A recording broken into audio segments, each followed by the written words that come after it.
कुछ वचन, कुछ वाक्य, कुछ शब्द कहती है कि हे पतिदेव, हम और आप जो है गृहस्थ आश्रम में प्रवेश करने जा रहे हैं। आप अपने माता पिता के यहाँ रह करके अपने माता पिता की आज्ञा का पालन करते थे, देवी देवताओं का पूजन करते थे, अलग करते थे। हम आपके साथ नहीं, आप अकेले। हम भी अपने यहाँ माता पिता की सेवा करते थे, देवी देवताओं के लिए व्रत पूजन दान पुण्य करते थे, हम भी अकेले करते थे। परंतु विवाह जो है 8 प्रकार का होता है और इन 8 प्रकार के विवाह में इसको ब्रह्म विवाह कहा जाता है। यह ब्राह्म विवाह सबसे उत्तम विवाह माना गया है। जो मंडप बना करके ब्राह्मणों के मुख से उच्चरित वेद मंत्रों के द्वारा जो यज्ञ संपन्न कराया जाता है उसको ब्राह्म विवाह यज्ञ कहा जाता है। तो कन्या जो है पति से कह रही है कि हे पतिदेव, इस मंडप में हमने जो भी कार्य किए पंडित जी के द्वारा कराया गया और हमने किया, तो हम जो है आपके दाहिने भाग में ही बैठकर सारी क्रिया हमने की है। अब मैं आपकी वामांगी बनने अभी तक कन्या जो है दाहिने ही बैठी है, तो कन्या अब वामांगी होने जा रही है, वाम भाग में जा रही है। तो वाम भाग में जाने से पहले कन्या कह रही है कि हे पतिदेव, हमारे कुछ शर्त है, नियम है, इसको आपको पालन करना होगा, तभी तो मैं आपकी वामांगी बनूंगी और धर्म पत्नी भी बनूंगी, धर्म रूपी पत्नी, और धर्म के मार्ग में आपके साथ साथ चलूंगी। तो कन्या जो है पहले वाक्य में वर से कह रही है, वामांग में आने से पहले है वधू की वर से 7 वचन, ये 7 सत्य प्रतिज्ञा है, सत्य से करना होगा पालन। नाना प्रकार के पुण्यों से, देवी देवों के पूजन से, हो गए पति जी प्राप्त आज जगदीश के अर्चन बंधन से। गृहस्थ आश्रम में रहकर सुख दुख दोनों सहना होगा, संतोष हृदय में धारण कर सब दिन समान रहना होगा।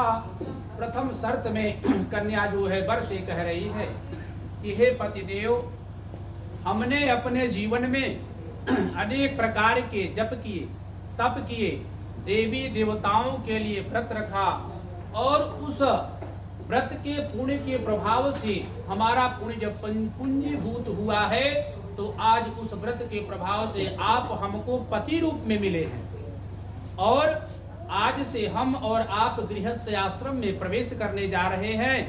गृहस्थ आश्रम में समय आने पर सुख भी पड़ेगा और समय आने पर विपत्ति भी पड़ेगी, दुख भी पड़ेगा। तो दोनों समय में समानता का व्यवहार करना होगा। सुख में अधिक सुखी नहीं होना और विपत्ति आने पर, दुख आने पर कभी आप घबराना नहीं। दोनों का समान रूप से सामना करना, यह मेरा जो है प्रथम शर्त है। अब दूसरे वाक्य में जो है कन्या वर से कह रही है कि वापी कूप तड़ाग यज्ञ निर्माण यात्रा उत्सव में, वापी कूप तड़ाग यज्ञ निर्माण यात्रा उत्सव में, हमसे भी सहमति लेनी होगी यात्रा लव वैभव में। दूसरे शर्त में, दूसरे वचन में कन्या कह रही है कि वापी कूप तड़ाग यज्ञ, पहले जो है बावली कुआं तालाब, कुआं के द्वारा जल को ग्रहण किया जाता था, पहले कुआं ही साधन था जल पीने के लिए। तो वही कन्या कह रही है सनातन धर्म के अनुसार कि हे पतिदेव, आजकल तो समरसेबुल हैंडपंप हो गया है, तो कन्या कह रही है कि हे पतिदेव, अपने जीवन में अपने पुरुषार्थ से जब आप कभी बावली कुआं तालाब इत्यादि का निर्माण करावेंगे, कोई शुभ कार्य करावेंगे, तो उसमें मेरी भी सहमति होगी, मेरा भी विचार होगा, अकेले निर्णय नहीं लेना होगा। यह मेरा दूसरा शर्त है, दूसरा वचन है। तीसरे वचन में कन्या कह रही है पति से कि व्रत उद्यापन दान कर्म में सियकालीन स्वभाव रहे, ऐसे भी कृत्यों में आपका सदा सतचाबर रहे। तीसरे वाक्य में जो है कन्या कह रही है कि हे पतिदेव, हम और आज जो है आप गृहस्थ आश्रम में प्रवेश करने जा रहे हैं। विवाह संपन्न हो रहा है हमारा और आपका मिलन हो रहा है। तो विवाह होने के बाद मैं आपके साथ जब आपके घर पर जाऊंगी, आप लोग शांति बनाइए भैया। वहां रहते हुए कन्या कह रही है कि हे पतिदेव, आपके घर पे जब मैं निवास करूंगी रहते हुए, यदि मैं किसी देवी देवताओं के लिए व्रत करती हूँ, मंदिर जाती हूँ, पूजा पाठ करती हूँ, या किसी ब्राह्मण को बुलाकर हवन इत्यादि कर्म कराती हूँ, दान दक्षिणा देती हूँ, तो उस कर्म में आप रोकिएगा नहीं। यह मेरा तीसरा शर्त है। और पुरुषों की अपेक्षा जो है स्त्रियां ज्यादा व्रत रहती हैं। तो इसीलिए कन्या कह रहे हैं कि मैं व्रत करूं, जप करूं, तप करूं, कोई दान पुण्य करूं, उस समय आप मुझे हस्तक्षेप नहीं करिएगा, रोकिएगा नहीं व्रत करने में। यह मेरा तीसरा वचन है, तीसरा शर्त है। चौथे वाक्य में जो है कन्या वर से कह रही है कि निज कर्मों से द्रव्योपार्जन करो, गृह का ध्यान धरना होगा, गृह रक्षा करने हेतु हमें द्रव्य अर्पित करना होगा। चौथे वाक्य में, चौथे वचन में कन्या कह रहे कि हे पतिदेव, आज से अपने जीवन में आप जो कमाते थे, क्या करते थे, किसको देते थे, हमें पता नहीं था, परंतु आज से मैं आपकी अर्धांगिनी बनने जा रही हूँ, वामांगी बनने जा रही हूँ। मेरा अधिकार है आपसे पूछना। तो कन्या कह रही है पति से चौथे वाक्य में कि हे पतिदेव, आज से अपने पुरुषार्थ से जो कुछ भी कमावेंगे उसमें से कुछ अर्थ, कुछ धन मुझे भी देना होगा गृहस्थी चलाने के लिए। क्योंकि यदि आप देश परदेश चले जाएंगे कमाने के लिए, तो आपके द्वारा दिया हुआ जो धन रहेगा मेरे पास, कोई आवश्यकता पड़ गई घर में माता पिता सास ससुर को, उसी से मैं उसका स्वागत सत्कार करूंगी। या कोई ब्राह्मण आ गया, भिक्षुक आ गया, आगंतुक आ गया, उसी से मैं उस धन का उपयोग धर्म में लगाऊंगी, इसलिए मुझे कुछ धन देना होगा। यह मेरा चौथा वाक्य है।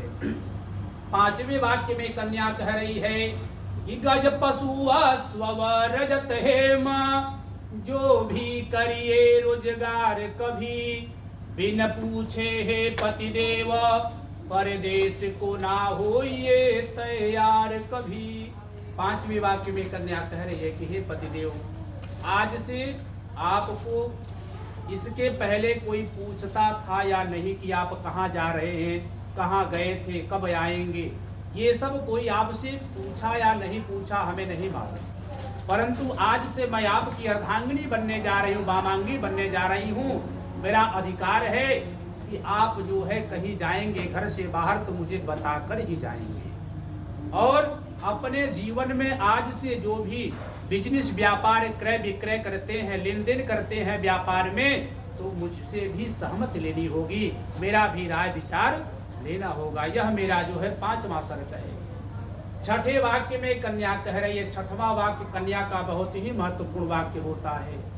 कन्या कह रही है, इस मंडप में मुझको दिए आज जो वसन और आभूषण हैं, उस पर अधिकार हमारा है।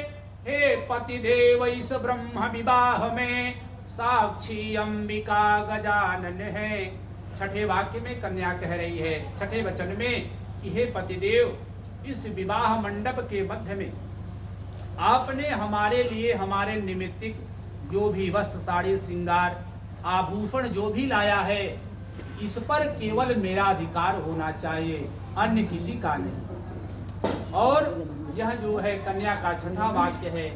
ऐसा नहीं कि विवाह होने के बाद जो आपने मुझको मंडप में दिया, दिखाया, संकल्प किया, वर्ण किया, यह उतार कर किसी और को नहीं दीजिएगा, इस पर केवल मेरा अधिकार है। यह मेरा छठा वाक्य है। सातवें और अंतिम वाक्य में कन्या कह रही है कि निज बंधु बांधवों की गृह मंगलादि कार्यों में यदि बिना बुलाए चल जाऊं, उस समय ना हो नाराज आप, चरणों में शीश झुकाऊं मैं, चरणों में प्रीति सदा रख कर पति ही परमेश्वर मानूंगी, यदि आप प्रतिज्ञा पालेंगे तो मैं भी आज्ञा पालूंगी। सातवें और अंतिम वाक्य में कन्या कह रहे कि हे पतिदेव, आपके यहाँ रहते हुए यदि हमको समाचार मिलता है किसी भी प्रकार से, किसी की माध्यम से, कि हमारे भाई के यहाँ, पिता के यहाँ, माता के यहाँ कोई यज्ञ कार्य हो रहा है, अनुष्ठान हो रहा है, कोई भी धर्म रूपी कार्य हो रहा है, उत्सव हो रहा है, यदि मैं वहाँ पर बिना बुलाए यदि कभी चले जाती हूँ तो मुझे कभी अपमानित नहीं करिएगा। यह मेरा जो है 7वां वाक्य है। प्रेम से बोलिए सियावर रामचंद्र की जय। बर महोदय, सातों वचन को सुनकर आज यहाँ मंडप तैयार किया गया है। मंडप में गौरी और गणेश विराजमान और वरुण देव हैं। इनके साक्षी होकर महाराज जी ने 7 वचन कहे। किसके लिए? कन्या के लिए। कन्या की तरफ से महाराज जी ने 7 वचन कहकर संकल्प कराया। क्या संकल्प कराया? कि पिता ने अपने पुत्री का दान कर दिया।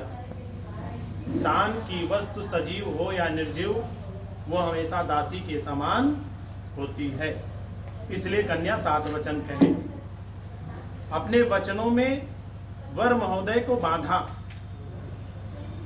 इसलिए वर महोदय ने अपने 5 वाक्य कहते हैं, इससे ज्यादा नहीं। कृतम चैवस्यत्मानां पंचवाक्य समावित। वर अपने 5 वाक्य कहता है। इस विवाह में 5 वाक्य मूलतः क्या है? वर पहले वाक्य में कहता है कि हमारे माता पिता, हमारे परिवार या हमारे जनों की आप सेवा करें। द्वितीय वचन में वर महोदय की तरफ से कन्या की कहा जाता है, कृत्यम यतस्तव्य पुत्रो समागते कृत्यम रक्षन्ति समायस्य वृत्मनामे स्थित। इस विवाह मंडप में विवाह तो हुआ, विवाह हो गया। प्रथम वचन हुए, द्वितीय वचन हुआ। द्वितीय वचन में वर महोदय की तरफ से अपने पत्नी को समझाते हुए कहते हैं, कृत्यायतम चैव पुत्रो समागत। महाराज जी यहाँ पर पुत्र लिया जाता है। किस लिए लिया गया आप समझ रहे हैं? कृत्यो यतश्चैव सत्यम गृहस्थ आश्रमस्य। चूंकि इनका गृहस्थ आश्रम है, गृहस्थ आश्रम से आ चुके हैं, इसलिए द्वितीय वचन में अपने पुत्र का लालन पालन और पोषण के लिए कहते हैं, कृत्यम यतश्चैवेत्मानां समागत। तृतीय वचन में कहते हैं, जो यतश्चैव, जो हमारे परिवार का रक्षा करे, जो हमारे परिवार की, हमारे रिश्तेदारों का सम्मान करे, तो मैं आपके बातों को स्वीकार करता हूं। कृतम यदम चैवेत्मानां प्रसोयते। चतुर्थ वचन में अपने परिवार के, अपने कुटुंब, अपने बंधु बांधव सहित में अपने जो सामाजिकता स्तर होता है उसे वह मांगती है। कृत्यो यतश्चैवेत्मानां समायस्य। जब वर महोदय ने सारी बातों को कहकर 5वें वचन में अपने से कृत्यम यतश्चैवेत्मानां समागत वरस्य पंचस्य वृत्वम वेचम समायतस्य। पर 5वें वचन में क्या कहता है कि आप हमारे निमित्त कार्य करिए, हमारे अनुरूप कार्य करिए। जो हमारे बंधु बांधव इत्यादि घर में उपस्थित होते हैं, आप उनकी सेवा करती हैं।